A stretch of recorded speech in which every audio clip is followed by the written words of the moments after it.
Taiwan launching new military exercises in the face of a growing threat from China. In the meantime, tensions are rising between Beijing and the U.S. over House Speaker Nancy Pelosi's planned trip to Taiwan next month. CNN's Selena Wang is live for us in Beijing with the latest here. Selena? Yeah, Brianna, this all angers Beijing so much more on a different scale than other recent U.S. congressional visits to Taiwan, because if Pelosi goes, she'd be the highest-ranking U.S. official to travel there in decades. And China has changed a lot since then. It is more confident, stronger, and intolerant of anything it sees as insulting. Fire and fury from Beijing in response to House Speaker Nancy Pelosi's potential visit to Taiwan. China threatening to take resolute and powerful measures. A U.S. official told CNN China could impose a no-fly zone around Taiwan. A prominent hawkish voice in China said Beijing's reaction would involve a shocking military response, even suggesting that PLA military aircraft will accompany Pelosi's plane to enter the island, making a historic crossing of the island by military aircraft from the mainland. But the Chinese government hasn't announced details about how it could retaliate. Beijing believes that this uncertainty will lead to deterrence and that Washington and Taipei will effectively talk themselves out of this. But I don't think Beijing really wants to risk a military conflict. China sees the self-ruled island as a breakaway province that must be reunified with the mainland, even by force if necessary. There have been recent U.S. congressional visits, but if Pelosi goes to Taiwan, she would be the highest-ranking U.S. official to travel there since then House Speaker Newt Gingrich in 1997. This potential visit comes at an extremely sensitive time. China's military is celebrating its founding anniversary on August 1st, and we're just months away from a key political meeting when Xi Jinping is expected to seek an unprecedented third term. From Beijing's perspective, a potential visit by Pelosi to Taiwan would be a reckless act that provokes Beijing at a time it's supposed to be projecting strength, control, and stability. I think military action on China's part in response to a Pelosi visit is very risky for Xi Jinping. Officially, Washington and most governments around the world only acknowledge Beijing as the legal government of China. Yet unofficial ties between Washington and Taipei have been growing closer, and the U.S. continues to sell weapons to the island. All of that infuriates China. In response, last year Beijing flew a record number of warplanes into airspace near Taiwan.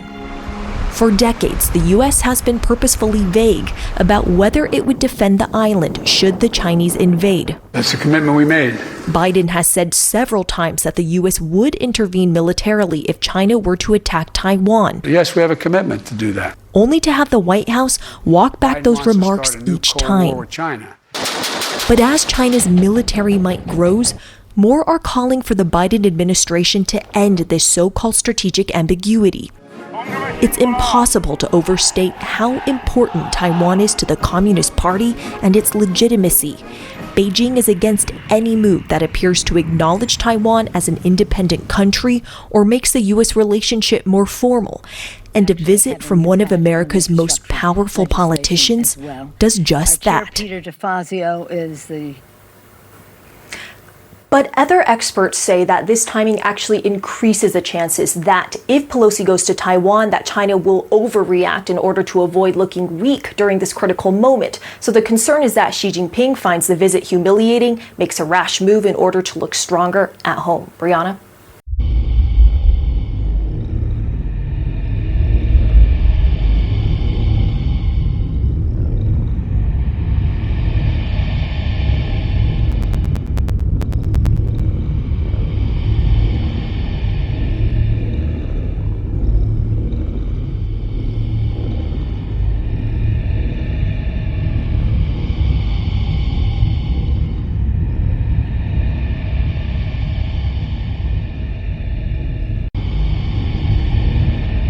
Breaking overnight, President Biden said the U.S. would get involved militarily to defend Taiwan if China tries to take it by force.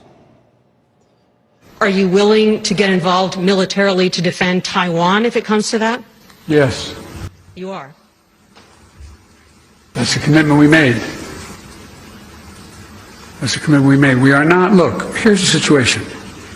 We agree with a one China policy. We signed on to it and all the attendant agreements made from there. But the idea that it can be taken by force, just taken by force, is just not appropriate. It will dislocate the entire region and be another action similar to what happened in Ukraine.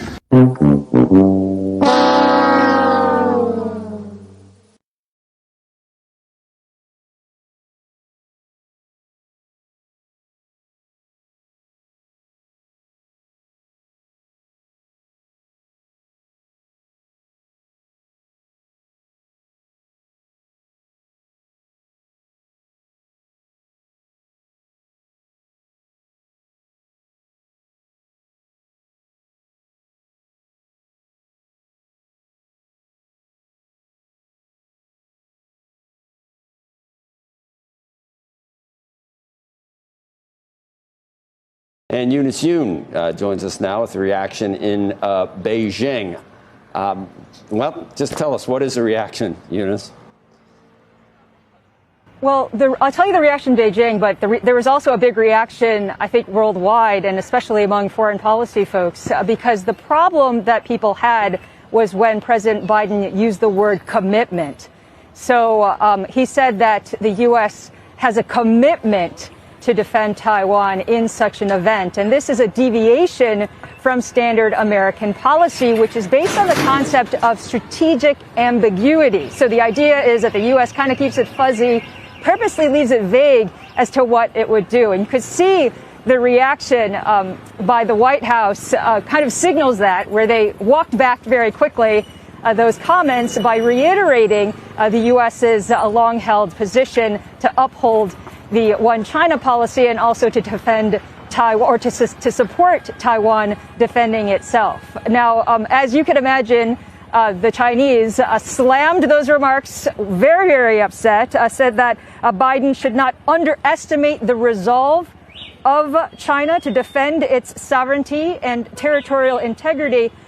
Though this headline, though, seems to have overshadowed, though, or stolen the limelight away from what really was a bigger story out of Tokyo, and that is that President Biden had unveiled the Indo-Pacific Economic Framework, which involves pretty much every single economy out here, except for China.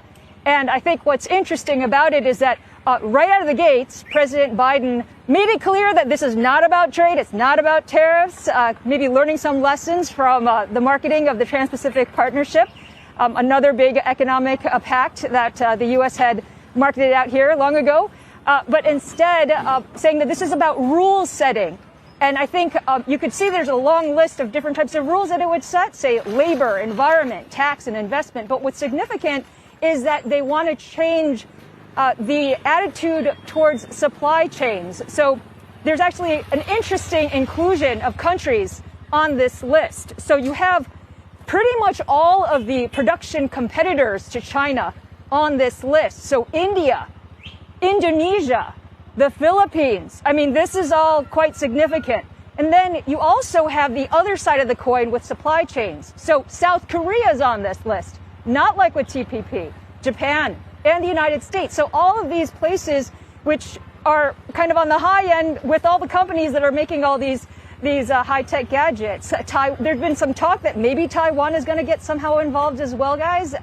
Would be really interesting if that were the case. But obviously, this looks like a way for the U.S. to pressure companies to diversify away from China.